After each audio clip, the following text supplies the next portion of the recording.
In the summer of 1980, a Soviet family embarked on a train journey to Sochi, anticipating what should have been the ultimate vacation. Within 3 months, Lev Orlov would be convicted and sentenced to death. His wife would be consigned to a labor camp, and their 14-year-old son would be placed in a state institution. 4 years later, a railway worker would discover the boy's frozen remains beneath a bridge. 3 lives shattered, a family obliterated, all due to a single conversation that unfolded one fateful evening on a balcony overlooking the Black Sea. The Soviet Union in 1980 found itself caught between its revolutionary heritage and an uncertain future. Leonid Brezhnev, increasingly aged and infirm, presided over what historians would later label the era of stagnation. This period was characterized by economic decline, political rigidity, and a pervasive culture of surveillance that infiltrated every aspect of daily existence. The KGB, the Committee for State Security, had evolved into an enormous apparatus with informants embedded in every workplace, every apartment building, and every social circle. Trust was a luxury few could afford, yet most individuals, through a blend of habit and necessity, continued to live as if their neighbors, colleagues, and even casual acquaintances could be depended upon. This inherent contradiction, the imperative to trust in a society founded on suspicion, would ultimately prove fatal for the Orlov family. Sverdlovsk, situated on the eastern slope of the Ural Mountains, was one of the Soviet Union's most vital industrial hubs, a city of approximately 1 million people that had been inaccessible to foreigners since the 1940s due to its concentration of military production facilities. The city manufactured tanks, armored components, artillery systems, and other strategic military hardware, its factories operating ceaselessly in support of Soviet military and industrial might. The objective was to ascertain whether Lev's comments indicated deeper dissent, whether he had affiliations with dissident networks, and whether he constituted a security risk requiring neutralization. Most investigations concluded with a determination that the subject was harmless, perhaps indiscreet, but not dangerous, resulting in nothing more than a note in the person's file. Yet, occasionally an investigation unearthed additional evidence that transformed careless comments into grave crimes against the state. The first indication that something was amiss occurred on August 22nd, when Lev was summoned to the office of Ural Mash's party secretary, a stern individual named Valentin Morozov, who had always maintained a distant and formal demeanor. Morozov commenced the meeting by inquiring about Lev's vacation, how his family had enjoyed Sochi, whether the resort had met expectations. Lev, perplexed by the unexpected attention, responded politely, describing the vacation as excellent and expressing gratitude for the opportunity. Morozov nodded, took notes, and then inquired whether Lev had encountered anyone interesting during his stay. Lev hesitated, uncertain how to answer, and finally mentioned the Vulov family, describing them as pleasant people with whom they had spent some time. Morozov inquired about the topic of their discussion, then departed, feeling ensnared. He offered vague explanations concerning the climate, their offspring, and general holiday subjects. Morozov meticulously documented everything, extended his gratitude to Lev for his time, and then dismissed him. Lev departed the meeting profoundly disturbed. That evening, he recounted the conversation to Raisa, and they both immediately recognized that an event had transpired and that their encounter with the Vulovs had somehow been reported. Raisa questioned whether Lev suspected Fodor of being affiliated with the KGB, to which Lev responded that he was unsure, but acknowledged that it would elucidate all the inquiries about his work, the interest in his views, and the sudden aloofness after their final conversation on the balcony. They deliberated on a course of action, considering whether Lev should approach the party secretary to clarify that his remarks were exaggerated due to alcohol and did not represent genuine anti-Soviet sentiment. However, they concluded that drawing further attention to the situation might exacerbate matters. They hoped that the investigation might conclude that Lev was politically naive but not a threat, and that the most effective strategy would be to remain silent and hope the issue would be dismissed. Nevertheless, the investigation persisted. Over the subsequent weeks, KGB officers interviewed Lev's colleagues at Ural Mash, posing carefully phrased questions about his political dependability, whether he had ever expressed anti-Soviet opinions, if he maintained contact with foreigners, or appeared interested in foreign nations. Most of his colleagues, wishing to avoid personal complications, provided neutral responses or claimed ignorance regarding Lev's political perspectives. However, one colleague, a man named Steen, with whom Lev had collaborated for nearly a decade, mentioned that Lev had once voiced dissatisfaction with the quality of Soviet machine tools and stated that foreign equipment was superior.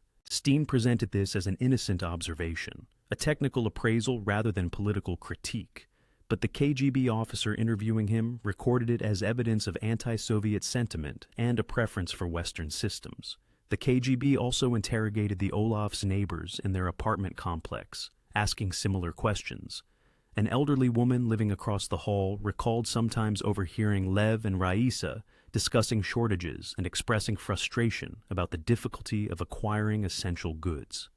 A younger couple on the floor below mentioned that Lev had once made a sarcastic remark about party officials having access to exclusive stores, while ordinary citizens endured queues. These were the kinds of comments made daily by millions of Soviet citizens. Yet, within the context of a KGB investigation, they were catalogued as proof of systematic anti-Soviet attitudes. The most detrimental information originated from an unforeseen source. During a routine review of personnel files at Uralmash as part of the investigation, KGB officers discovered that Lev had, in 1976, submitted a proposal to factory management suggesting that certain production processes could be enhanced by adopting methods employed in West German industrial facilities.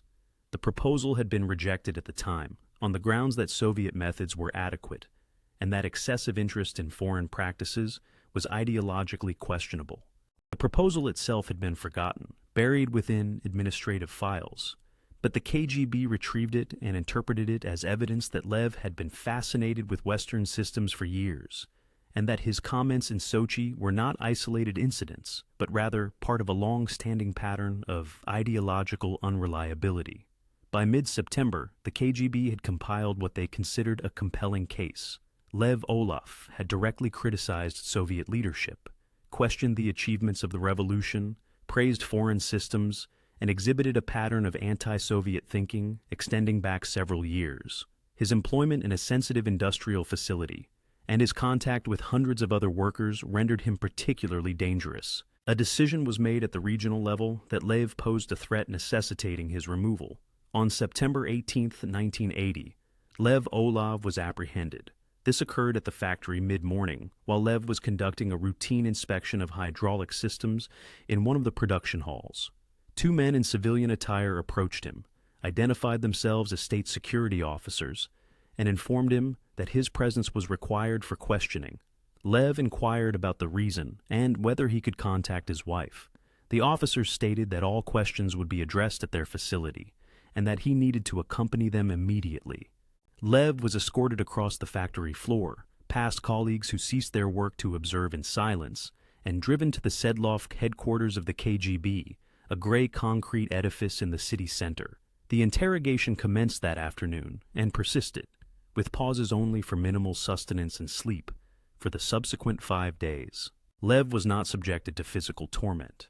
By 1980, the KGB had largely abandoned the brutal methods of the Stalin era, but psychological pressure was applied systematically and relentlessly. He was interrogated by multiple officers working in shifts, each posing variations of the same questions.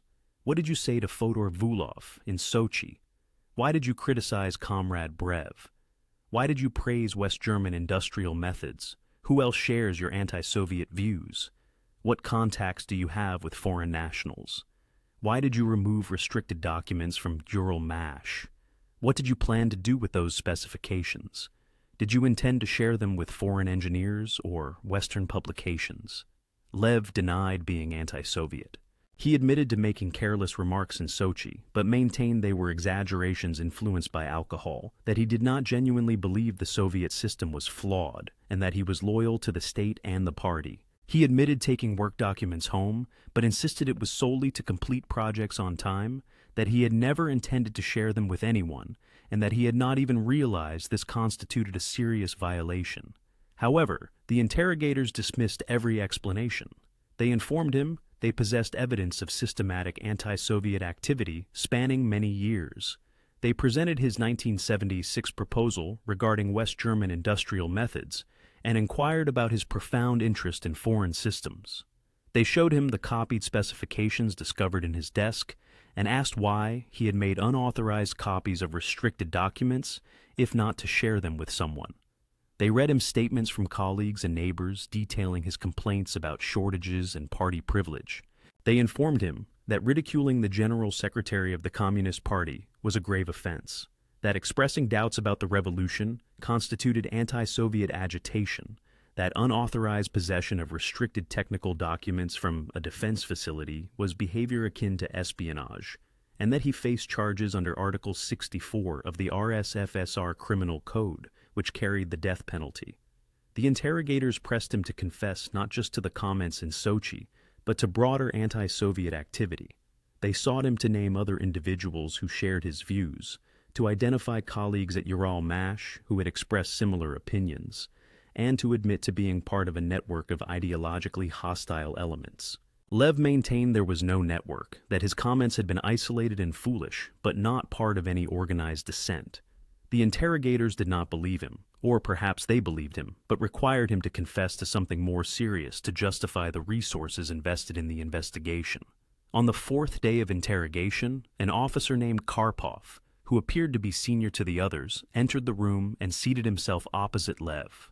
Karpov spoke softly, almost kindly, and explained that Lev's situation was exceptionally grave. He stated that Article 70 prosecutions for anti-Soviet agitation typically resulted in 8 to 10-year sentences, but that provisions under Article 64 for treason carried far more severe penalties, including death.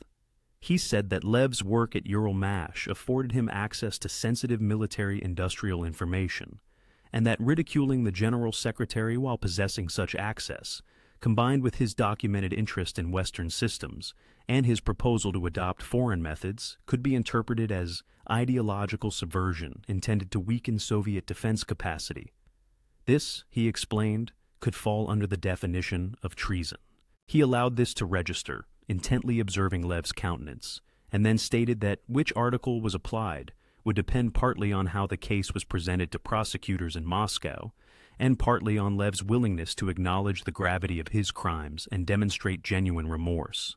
Lev, exhausted and terrified, comprehended what was being offered. If he confessed to serious anti-Soviet activity, if he acknowledged that his crimes were more severe than he had initially admitted, the charges might remain under Article 70, rather than being escalated to treason. But if he continued to minimize his actions, to insist that his comments had been meaningless, the charges could be upgraded and he could face execution.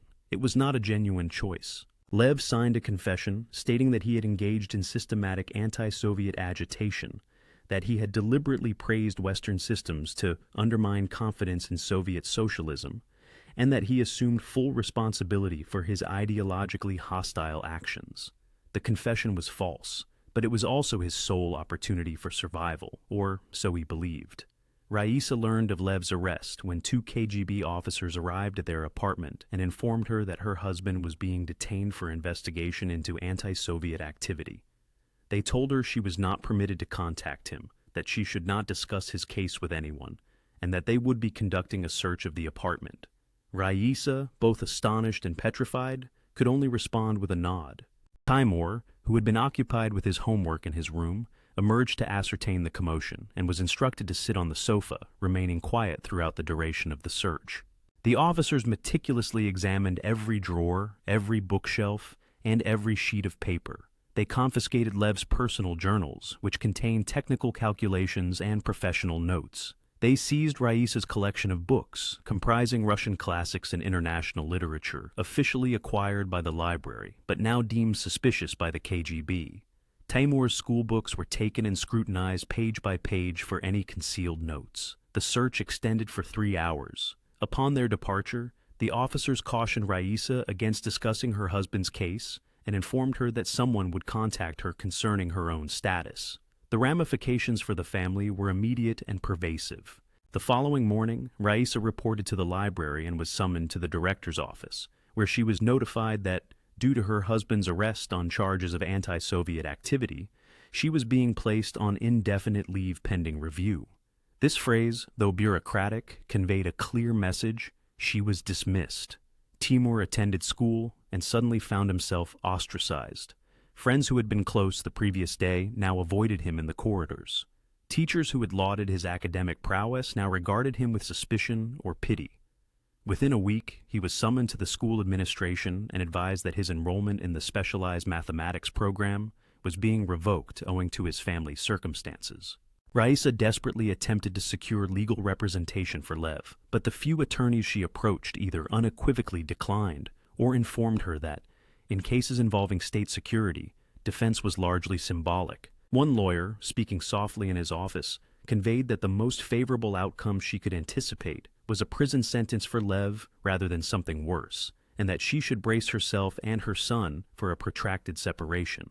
Lev's trial transpired on October 20th, 1980, in a closed session of the Sedlovsk Regional Court. Closed sessions were customary in state security cases, ostensibly to safeguard classified information, but in practice to shield the judicial process from scrutiny. Raisa was denied permission to attend. Lev's court-appointed lawyer met with him for 20 minutes prior to the trial commencing and recommended that he plead guilty and express contrition. The prosecution presented its case, predominantly consisting of testimony from Fyodor Vulov, who had traveled from Moscow to appear as a witness, and who meticulously recounted Lev's comments and statements from colleagues and neighbors describing Lev's ideological unreliability. Lev's signed confession was entered into the record. His attorney proffered a concise statement, noting that his client had no history of dissident activity, and that the charges were predicated on private comments made during a vacation. The judge listened impassively before retiring to deliberate. However, upon the judge's return 2 hours later, the verdict proved far more severe than anyone had anticipated. The prosecution, having reviewed Lev's case in consultation with KGB officials in Moscow, had opted to pursue charges under Article 64, treason, rather than the lesser charge of anti-Soviet agitation. The justification was multifaceted. Lev's employment at Euromash granted him access to industrial processes and specifications pertaining to defense production, including hydraulic systems utilized in military equipment. He had removed restricted technical documents from the facility without authorization and kept them at his residence, constituting a serious security breach. He had created unauthorized copies of specifications for armor plate production systems. He had voiced admiration for Western industrial methods and criticized Soviet leadership. The prosecution contended that these actions, when viewed collectively, constituted preparation for espionage, that Lev had been positioning himself to supply technical information to foreign entities, and that his criticism of the Soviet system, coupled with his possession of restricted materials, evidenced an intent to betray his country. The fact that Lev had no actual contact with foreign intelligence services, had never endeavored to pass information to anyone, and had simply been working from home and complaining while inebriated, was deemed secondary to the pattern of behavior that suggested the potential for treasonous action. Lev Orlov was found guilty of treason under Article 64 of the RSFSR Criminal Code. The sentence was death by firing squad. The courtroom fell silent as the verdict was delivered. Lev, who had been standing in the dock with slumped shoulders, stiffened as though he had been struck. His attorney remained motionless, offering no objection because there was no utility in objecting. The judge concluded the proceedings, and Lev was escorted away by guards. He would be permitted one final encounter with his wife before the sentence was carried out, and he would possess the right to petition for clemency, though such petitions were almost never granted in treason cases. Raisa learned of the verdict when a KGB officer arrived at her apartment and informed her that her husband had been sentenced to death and that she was permitted to visit him once prior to the execution. She stood in the doorway, unable to speak, unable to comprehend what she had just been told. Timur, overhearing from his room, began to scream. The officer, uneasy with the family's distress, handed Raisa a document detailing the visit and departed swiftly. The visit transpired 2 days later, on October 22nd, in a small room at the detention facility attached to the KGB headquarters. Lev was brought in wearing prison attire, handcuffed, accompanied by 2 guards who stood by the door. He appeared gaunt and exhausted, as if he had aged a decade in the month since his arrest. Raisa and Timur were allotted 30 minutes with him, though conversation was monitored, and anything deemed inappropriate would result in the immediate termination of the visit. They sat across a table from each other, unable to touch because physical contact was forbidden. Lev attempted to reassure them, tried to express his regret, admitting he had been foolish, and that he had never imagined his trivial comments would lead to this.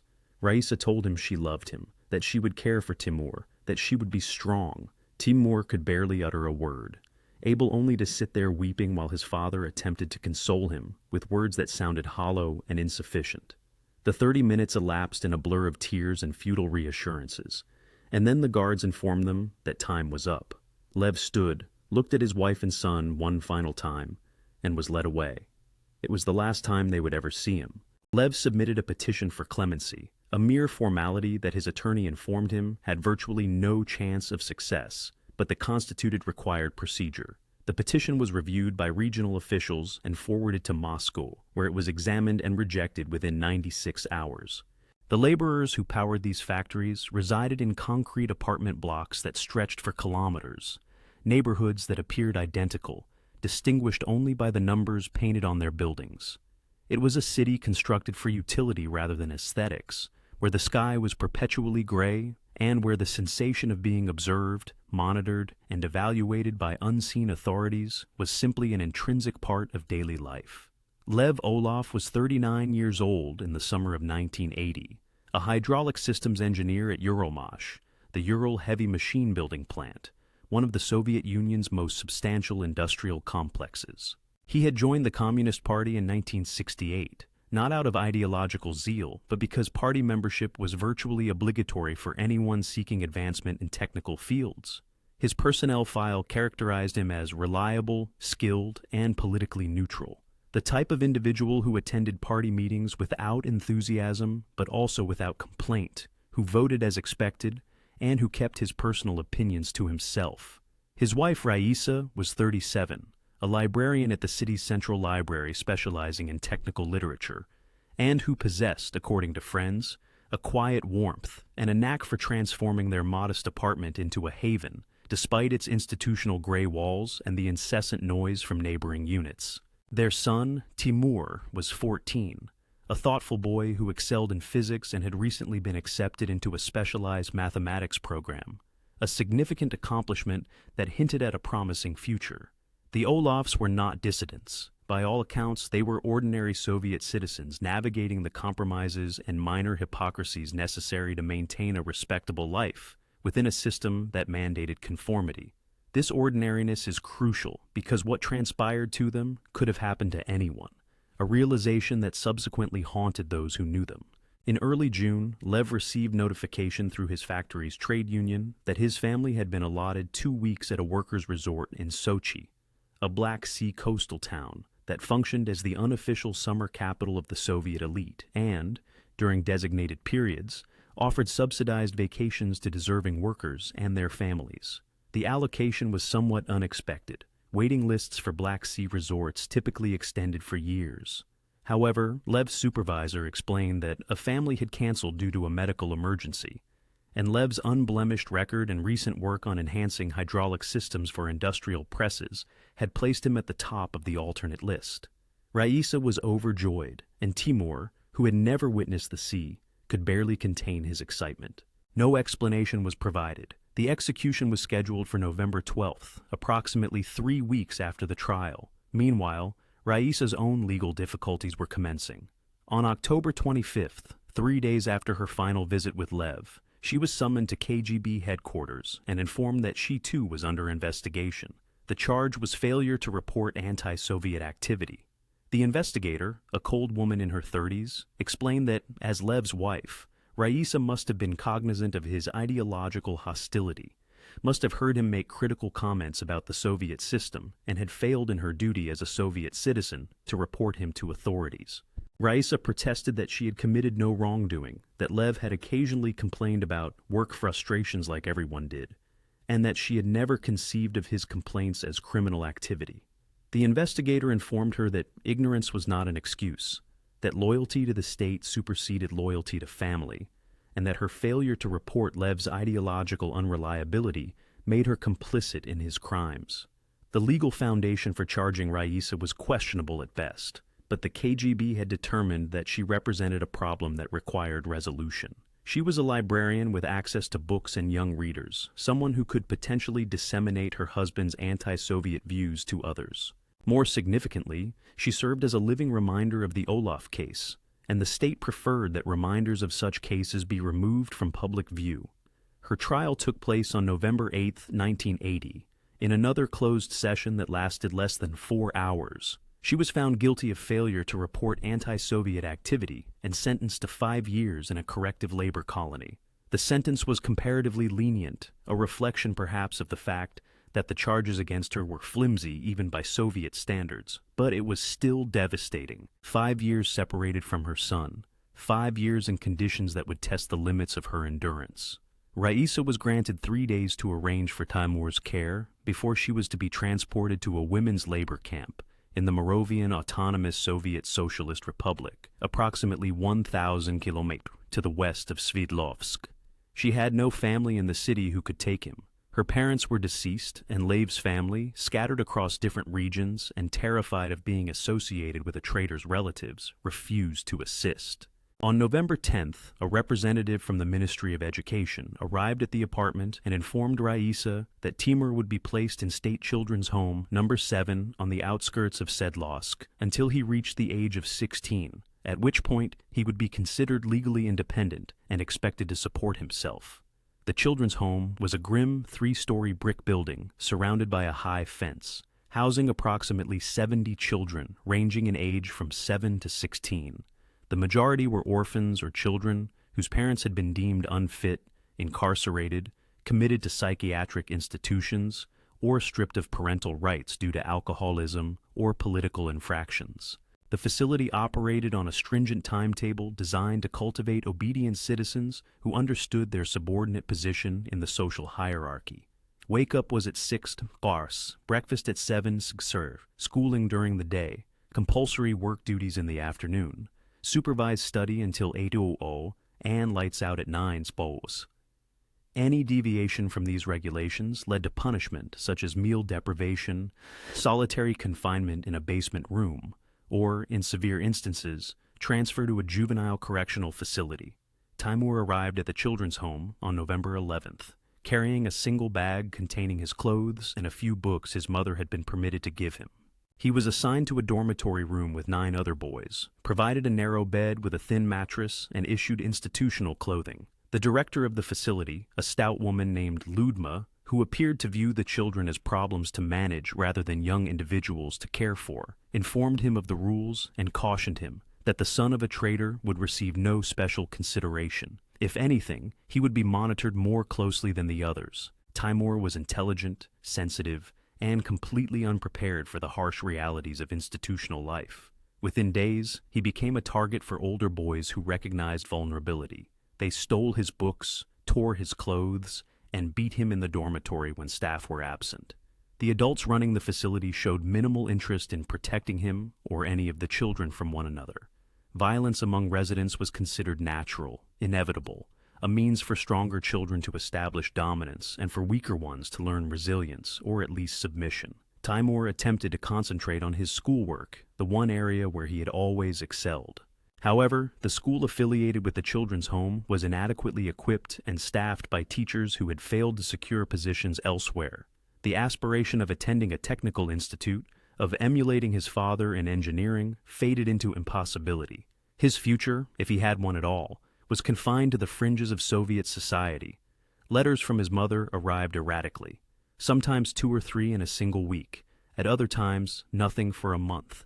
They were concise, heavily censored by prison authorities with entire paragraphs blacked out. She conveyed her love, urged him to be strong, encouraged him to study, and reminded him that their situation was temporary, envisioning her release in 1985 and their reunion. Yet, Timur could discern the underlying desperation and despair his mother was striving to conceal. And he knew, though neither of them vocalized it in their correspondence, that even upon her release, even if they were reunited, their lives would never truly recover.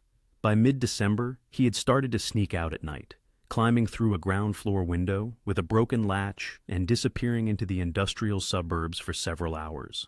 On January 15, 1981, Timur departed the children's home for the last time. He took nothing with him except the clothes he was wearing and a single photograph of his family taken the previous summer in Sochi before their world collapsed. He climbed through the window at 3 a.m. in the morning and walked into the darkness with no specific plan or destination, knowing only that he could no longer remain in that place. The children's home filed a missing persons report, but the investigation was cursory.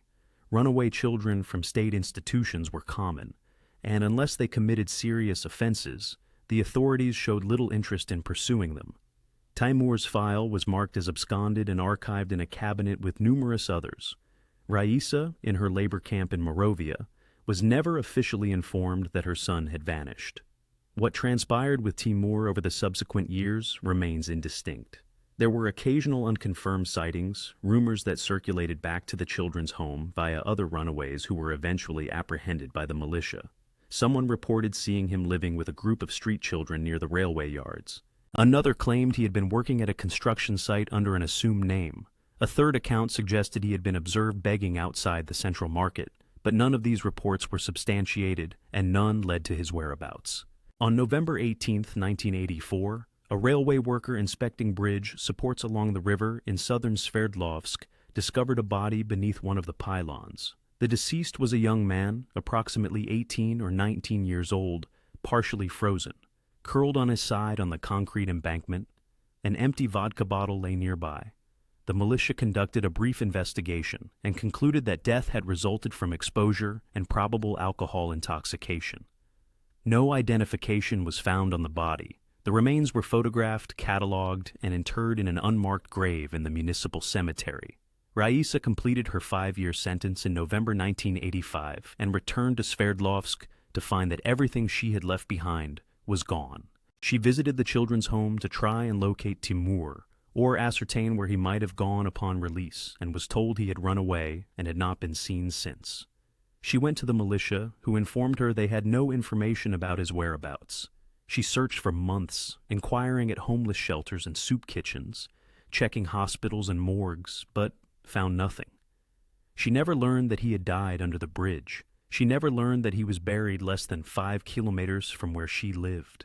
On November 12, 1980, as scheduled, Lev Orlov was executed by firing squad at a facility outside. He was led into a courtyard shortly after dawn, his hands bound behind his back and positioned against a concrete wall. A 5-man firing squad stood 15 meters away. The officer in charge read the sentence aloud one final time, confirming that Lev had been found guilty of treason and that his petition for clemency had been denied. Lev was asked if he had any final words. He said only that he was sorry, though it was unclear whether he was apologizing to the state for his crimes or to his family for destroying their lives. The officer gave the command to fire. The sound echoed across the courtyard, and Lev Orlov collapsed. A doctor confirmed death, and the body was removed. According to standard procedure, Lev was buried in an unmarked grave in a restricted section of the municipal cemetery. The unmarked graves where Lev and Timur are interred are indistinguishable from hundreds of others, their identities lost in poorly maintained records. Raisa's grave has a simple marker with her name and dates, but no mention of her husband or son. Their story remains a testament to what was lost when a state prioritized ideology over humanity, when surveillance became so pervasive that friendship itself became perilous. It serves as a reminder that the past is not abstract statistics, but an accumulation of individual tragedies, of families shattered by systems that viewed them not as people, but as problems to be resolved. And it stands as a warning about what transpires when speaking freely becomes a capital crime, when trust becomes impossible, when even a vacation can be a death sentence. They were scheduled to depart on July 18th and return on August 1st, anticipating 2 weeks of sunshine, swimming, and the kind of leisure rarely experienced in their structured, work-dominated lives. The Orlovs arrived in Sochi following a 48-hour train journey from Sverdlovsk. The resort itself was an expansive complex of 3-story buildings arranged around a central dining hall, with a rocky beach accessed by a steep path lined with cypress trees. The rooms were simple but clean, each equipped with 2 narrow beds, a wardrobe, and a small balcony overlooking either the sea or the parking lot. The Orlovs were assigned a sea view room on the second floor of Building D, a placement that felt auspicious. Their first evening was spent exploring the grounds, enjoying a late dinner of soup and black bread in the communal dining hall, and standing on their balcony, watching the sun descend over the water in hues of orange and pink that seemed impossibly vibrant compared to the perpetual grayness of Sverdlovsk. On their second day, they encountered the Volkovs. It occurred on the beach where Timur, attempting to skip a stone across the water, inadvertently struck a boy roughly his own age, who was swimming nearby. The boy emerged from the water, laughing, unharmed, and his father, a man in his late 30s with an athletic build and an easy smile, dismissed Timur's apologies, suggesting that perhaps the boys should swim together rather than engaging in stone warfare. His name was Fyodor Volkov, and within minutes his warm, engaging demeanor had put the entire Orlov family at ease. His wife Oksana was quieter but friendly, a slender woman with observant eyes who seemed content to allow her husband to dominate the conversation. They had 2 children, a son named Pavel, who was 13, and a daughter named Katya, who was 9. The family spent the remainder of the afternoon together, swimming, constructing sandcastles with the younger children, and eventually sharing a late lunch at one of the resort's outdoor tables. What the Orlovs did not know, could not have known, was that Fyodor Volkov was a lieutenant colonel in the KGB's Second Chief Directorate, the branch responsible for internal counterintelligence and the surveillance of Soviet citizens. His presence at the resort was not part of any official assignment. He and his family were genuinely on vacation, allocated their spot through the KGB's internal benefit system, which ensured that security service personnel received priority access to desirable vacation facilities as a perk of service. Fyodor was not there to monitor anyone. He was not compiling reports or cultivating sources. He was simply a father, enjoying 2 weeks at the beach with his family, grateful for a reprieve from the demands of his work in Moscow, where he managed a team responsible for identifying ideological subversion among the scientific and technical intelligentsia. However, KGB officers did not cease being KGB officers simply because they were on vacation. The training, the instincts, the habit of listening for signs of disloyalty or ideological unreliability, these were not things that could be simply deactivated. Fyodor Volkov had spent 15 years learning to discern people, to identify vulnerabilities, to recognize patterns of speech and behavior that indicated potential threats to Soviet power.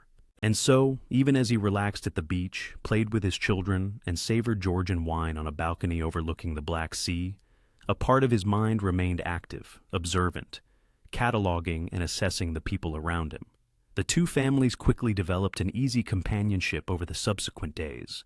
They swam together in the cold, clear water. They took long walks along the coastal path that meandered through pine forests and offered breathtaking views of the coastline. They shared meals and played cards in the evenings after the children had retired to bed. Lev found Fyodor remarkably easy to converse with, an attentive listener who seemed genuinely interested in Lev's work at Uralmash, in the technical challenges of designing hydraulic systems for industrial machinery, and in the frustrations of working with outdated equipment and inadequate materials. Fyodor presented himself as a regional industrial administrator from Moscow, a vague designation that encompassed countless positions in the Soviet bureaucracy and required no detailed explanation. Raisa, typically reserved with strangers, found herself engaging in conversation with Oksana about books, about raising children, and about the minor joys and major frustrations of Soviet domestic life.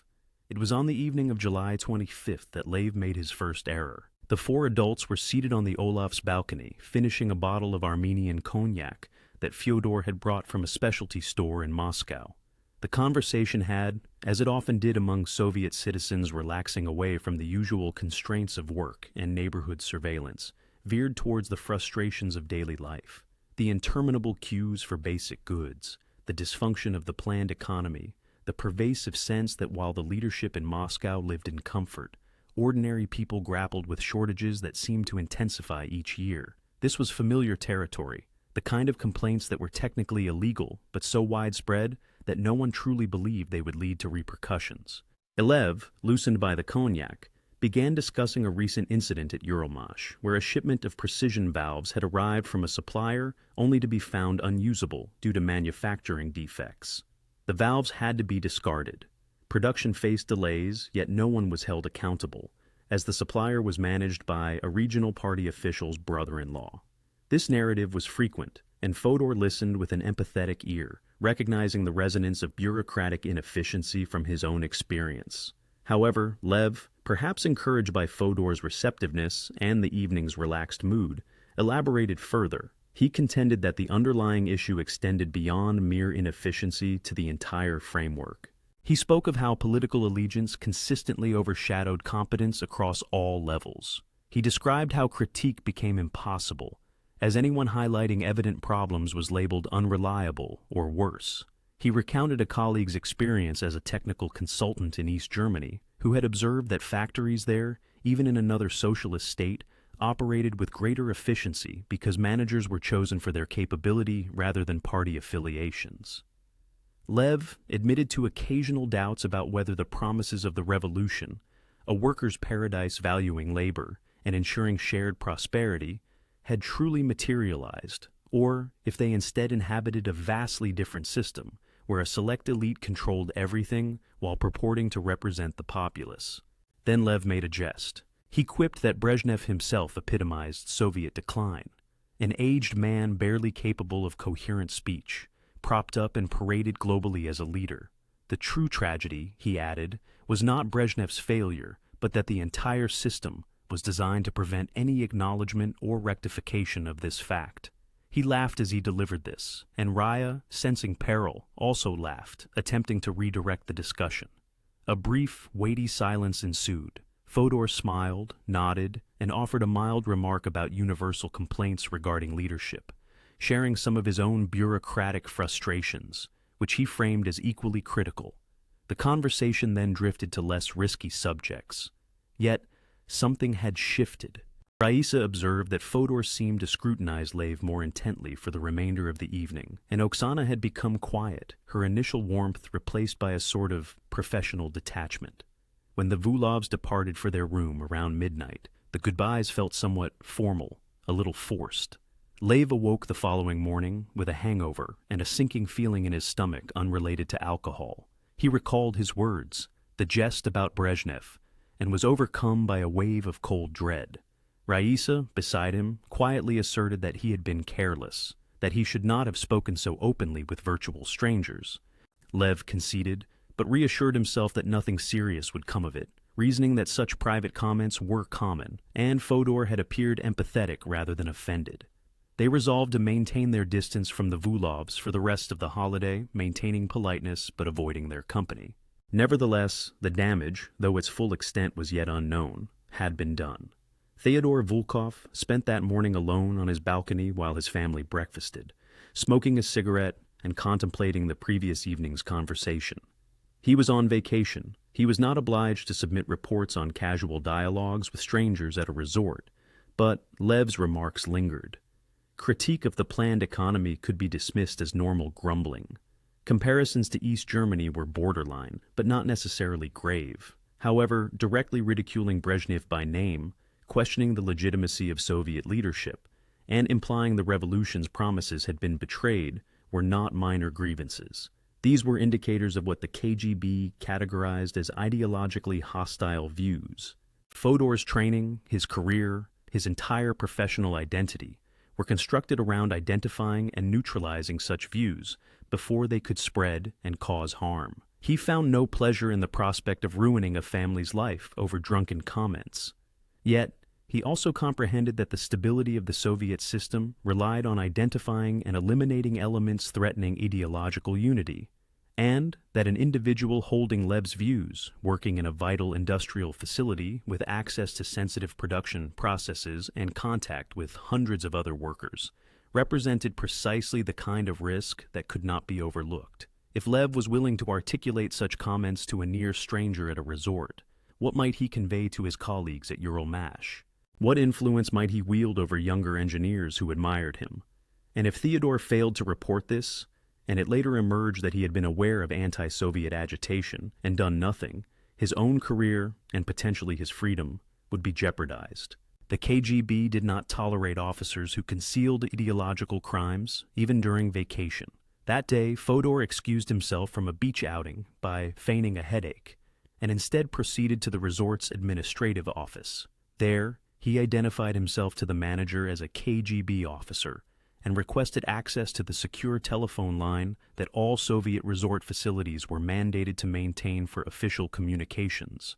He placed a call to his superior in Moscow, explained the situation, and received instructions to file a comprehensive written report upon his return.